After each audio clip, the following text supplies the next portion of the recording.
Hi, I'm Peter Adamson, and you're listening to the History of Philosophy podcast, brought to you with the support of the Philosophy Department at King's College London and the LMU in Munich, online at historyofphilosophy.net. Today's episode, More Rare Than the Phoenix, Italian Women Humanists. I was just complaining in a recent episode about how people don't write letters anymore. But at the risk of sounding difficult to please, I have to say that when people did write letters, they often weren't very interesting. College students wrote to mom and dad, but just as an excuse to ask for money, and don't get me started on the literary merits of the average love letter.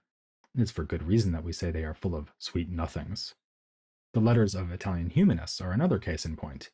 Elegant though they are, they tend to follow predictable motifs.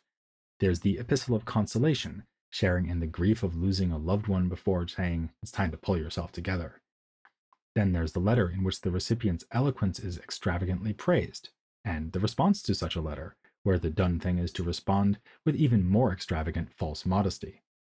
Closely related is the plea for patronage, a showpiece of verbal dexterity in which fulsome praise of some rich person is used to entice that rich person to pay for more of the same. Most characteristically, there is the letter that is not about much of anything apart from the fact that one is writing a letter. It begins by apologizing for not writing sooner, goes on to apologize again for having to be brief, and then closes with the admonition that the recipient should reply as soon as possible.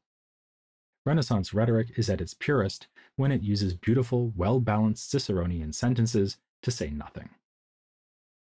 The epistolary art was so prized by the humanists, and so central to their project of refined self-representation, that it became standard for them to publish volumes of collected correspondence. Petrarch had already done so, and his example was followed by such figures as Salutati, Poggio, Bruni, and Filelfo. Remarkably, the Italian Renaissance also saw the publication of collections of letters by women. No less remarkable is the fact that these letters tend, for the most part, to read just like letters written by male humanists. Well-educated aristocratic women showed that they too could use high-flown Latin to appeal for patronage, offer consolation, and get through a whole letter without saying anything. Here, we have a development such as we have hardly, if ever, seen before in our history of philosophy, women writing on equal terms with men. Since the humanists prized eloquence and linguistic facility above all else, women who excelled in rhetoric were able to participate in humanist discourse in a way that no medieval women had ever been able to participate in scholastic discourse. Writing letters was an obvious opportunity for them to do so, because the substance of a humanist letter was its style. In fact, the letters are not really about nothing, they are about writing itself. This most self-conscious of literary forms was the perfect vehicle for women authors who were self-consciously laying claim to social terrain dominated by men. We already know that humanists were, with some exceptions and restrictions, in favor of offering their brand of education to girls and women. Remember Leonardo Bruni recommending a curriculum of classical education to a female correspondent. The result was that a significant number of women in 15th and 16th century Italy learned and even mastered Latin and Greek. An early example was Maddalena Scrovegni, praised for her learning in an encomium by Antonio Losci. Later examples would include Olimpia Morata, who died in the middle of the 16th century and wrote extensively in Latin and Greek, and Tarquinia Molza, who lived well into the 17th century and translated Plato's Charmides and parts of his Crito into Italian. But in this episode, I'm going to focus especially on three female humanists of Italy. In chronological order, they are Isotta Nogarola, who died in 1466, Laura Cereta, who died young at the close of the 15th century in 1499, and finally Cassandra Fedele, who lived until an advanced age and died in 1558. We have collections of letters for all three of them, as well as some independent works like Nogarola's Dialogue on the Sin of Adam and Eve, which we'll be looking at in the next episode. To attain the high level of education displayed in these letters, all three women had to be lucky in finding teachers. Nogarola was taught by a student of the great humanist Guarino Guarini, while Cereta speaks of a nun who instructed her and frequently emphasizes her evening vigils, studying by candlelight. At one point, she even criticizes those who waste their nights sleeping. These women were not merely allowed to learn Latin, they were enthusiastically celebrated for doing so. Here was a chance for men to show off their own Latin by bestowing lavish, if somewhat condescending, praise, and they did not hesitate to do so. Cassandra Fedele, especially, was widely admired, the admiration unfailingly linked to wonderment that a young lady could display such gifts. The humanist Angelo Poliziano waxed enthusiastically about this girl who preferred to stitch with a pen rather than a needle, and rather cover papyrus with ink than her skin with white powder. Both he and Cassandra's relative, Baltasare Fedele, compared her to women of antiquity famous for their eloquence, like Aspasia and Sappho.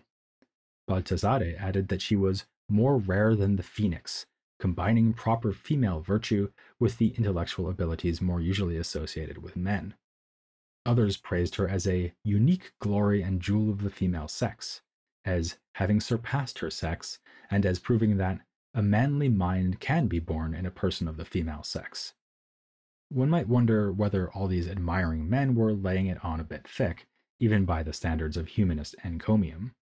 The leading scholar of women humanists in Italy, Margaret King, has remarked that Fedele's works were actually quite typical, even mediocre, in comparison to the productions of contemporary humanists. One is forced to conclude, says King, that Fedele was praised beyond her merits. It reminds me of the compliments I sometimes get here in Munich. As an American who can speak German more or less competently, my managing it at all is so unusual that it hardly matters what I say. In the case of Fedele, the welcome she received was in part politically motivated. Lodovico Maria Sforza spoke of her as an ornament for the greatness of Venice's empire. She was seen as the human equivalent of a stylish humanist epistle, praised to the skies as culturally significant, but only as a showpiece. In the previous century, Isotta Nogarola, whom King rates much higher, had ironically been somewhat less celebrated. But one correspondent did write of being incredulous when told of her attainments. Since I knew that men rarely receive such praise, I found it very difficult to concede that a woman might. Even her great friend and confidant, Ludovico Foscarini, applauded Nogarola in terms that put her squarely in her place. In Isotta, whom none surpass in virtue, that sex greatly pleases, which is otherwise burdened by the frailty of lesser women. This sort of thing left Laura Cereta unimpressed. She denied that she was unique, insisting that many women had achieved a comparable degree of cultivation, among them Nogarola and Fedele, both of whom she mentions by name. In her view, men who saw her as extraordinary were simply underestimating the capabilities of women. Cereta was under no illusions about the dynamics of power that usually kept women from competing fairly with men, despite their gifts. An aphoristic remark found in one letter to a male correspondent sums it up well. Yours is the authority, ours the inborn ability. She sought to compete with men nonetheless, just as did Nogarola and Fedele before her. All three of them displayed an open desire for literary renown. After Nogarola's death, she was given the honor of a eulogy by the humanist scholar Giovanni Filelfo, who noted with approval that she gave herself to the pursuit of fame and glory in all her efforts. During her life, she had come to learn that dealings with male scholars could both enhance and tarnish a reputation. When praised by her teacher's teacher, Guarino Guarini, she wrote one of those letters thanking him for his praise, saying that thanks to him, she had achieved immortality and need no longer be anxious about the public's opinion and estimation of me. But when another letter she sent him was ignored, this brought scorn and mockery down upon her. Naturally, she wrote again to complain. At the second time of asking, Guarini responded supportively, but also chastised her for, effectively, being female. Up to now, I believed and trusted that your soul was manly, and that brave and unvanquished you could face all adversities.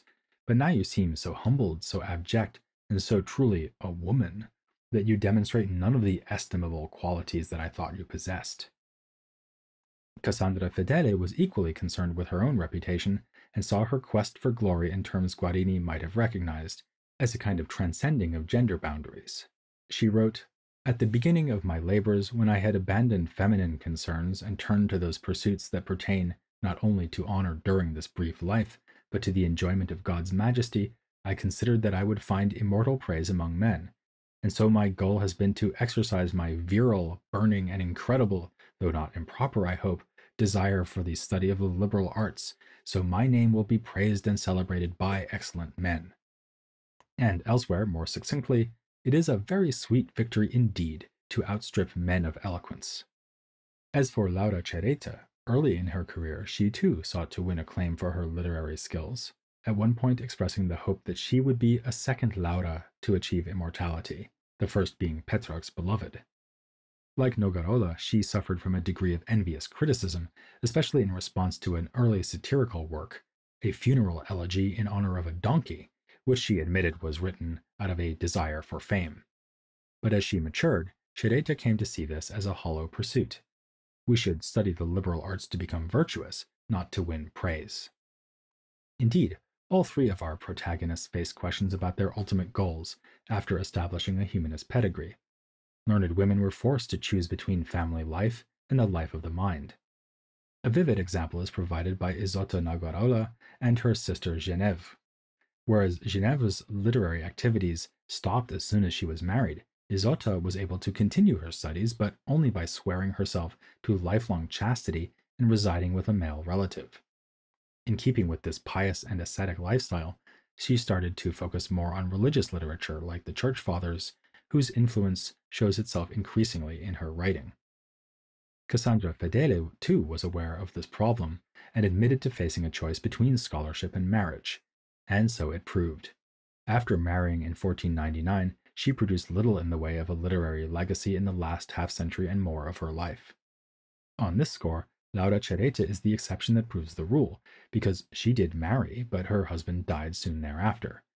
You might remember that when faced with the same situation, Christine de Pizan consoled herself with the thought that this would at least give her an opportunity for continued scholarship. Cereta was less cheerful, remarking in several letters that the death of her husband had deprived her of the desire for learning. She is still awake at night, but to grieve, not to study. Yet, as we can see from the fact that these letters exist, she likewise took advantage of her widowed status to keep writing. Writing about what? Well, if humanists more generally tended to write letters about writing letters, then women humanists tended to write letters about writing as women. Just as their male correspondents always praised them as female humanists and not just humanists, so the female humanists themselves allude to their sex on a regular basis. In many cases, they seem to accept a subordinate status. The letters of all three authors are littered with passages where they admit to being an unlearned or insignificant girl, excuse themselves for their girlish letters, lament their mere womanly ability, and so on. Fedele liked to refer to herself as a bold little woman, constantly apologizing for troubling her correspondents by sending what were, in fact, carefully crafted literary productions. But remember, false modesty was typical of humanist letters in general, so perhaps we should not take all this too seriously. Occasionally, one of the authors does seem sincerely to regret being female. Nogarola, when complaining of the abuse she received after being ignored by Guarini, wrote, "Since I often ponder what the worth of women is, it occurs to me to bemoan my fate, since I was born female, and women are ridiculed by men in both word and deed."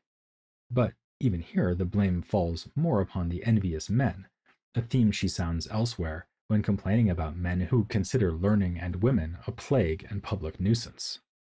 Fedele met with the same sort of envy, but optimistically said that she could rise above it, thereby following the example of both Christ and the philosophers. Which brings us neatly on to the question you've probably been waiting for. Did these female humanists also follow the example of some male humanists by engaging with philosophy? We've already seen plenty of evidence that in the Italian Renaissance, the study of eloquence was a kind of gateway drug to the intoxications of pagan philosophical thought, and our women humanists fit this picture.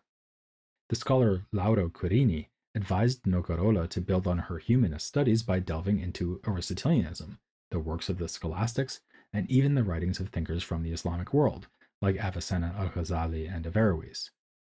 Cassandra Fedele said herself that she had dared to set sail on the vast sea of philosophy, and spoke of her labors studying through the night, wholly fixated on studies in the peripatetic philosophers.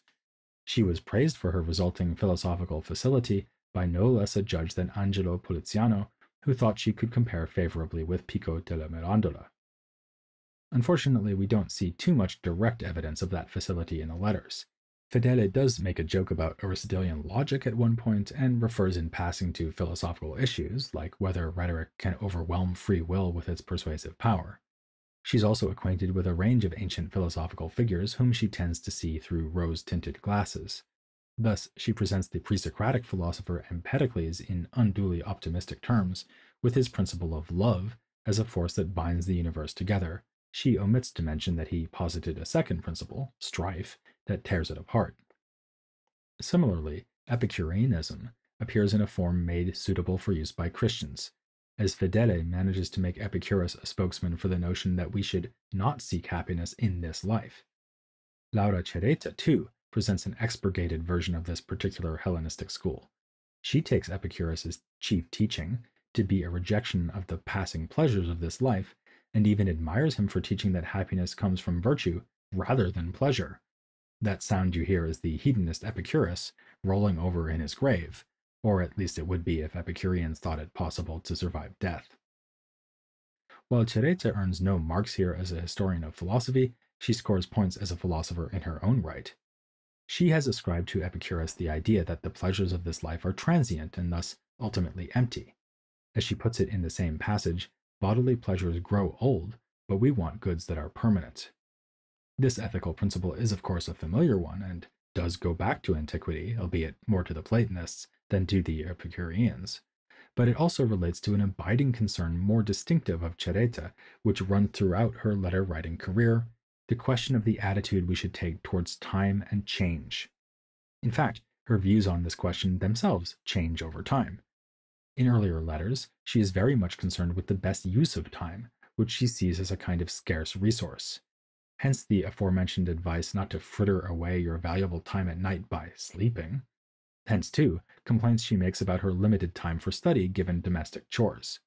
Time is, as she puts it, not something that belongs to us, but passes relentlessly along with the motion of the sun.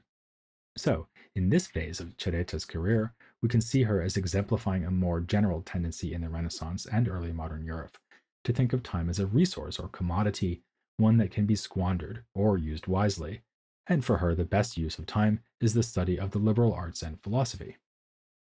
However, as Cereta's thought develops, she comes to have a different, even a negative view towards time. This seems to go hand in hand with her abandonment of the pursuit of glory and with her experience of grief after the death of her husband. Like pleasure, she comes to see glory as a merely worldly good that has no lasting value and thus no real value at all. To concern oneself with this world is to make one's well-being depend on that which is undependable and unpredictable, since such things are ruled by fortune, or rather by random chance. Here she refers to her husband's passing as a personal example. So, as she puts it, I abandoned my plan to seek fame through human letters, lest my mind, bereft, unhappy, and unaware of the future, should seek happiness through diligence. Life is not, after all, a valuable resource to be used wisely, but a brief vigil waiting for one's own death. Having given up on pleasure, glory, and all the other things that can be bought with time well spent, Cereta instead undertakes to focus on the eternity of God. His providential law is worth valuing because it remains the same through all the unpredictable ups and downs of earthly life. Cereta summons her rhetorical gifts in the service of Christian philosophy. Not I, but God should be the object of my soul's desire, since I am subject to death. Since this mortal life of ours will live on after death, I have renounced, for it is holier to do so, that glory, transitory and slipping, which being full of the contrariness of earthly beings, separates us from the true religion of pious faith.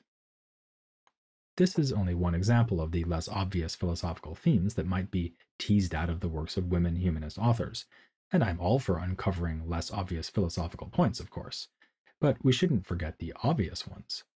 In this context, by far the most obvious is the various status of women. So far, it seemed that even when Renaissance men acknowledged women as equals, they could only do so by emphasizing the nearly miraculous exceptions provided by such women, so unusual that they are supposedly outnumbered by phoenixes. Not infrequently, they were moved to compare such figures to men, implicitly damning women in general even while complimenting one woman in particular. And some men were more explicit in their damnation, as they argued straightforwardly for the inferiority of women. We've already seen how Christine de Pizan fought back against such attitudes. In the next episode, we'll see that she wasn't the only one to do so. To the contrary, Works in defense and praise of women, all women, not just the exceptional few, came to form a distinct genre within Renaissance Italian literature. So, join me next time and hear how Isotta Nogarola and others stood up for the sisters, here on The History of Philosophy Without Any Gaps.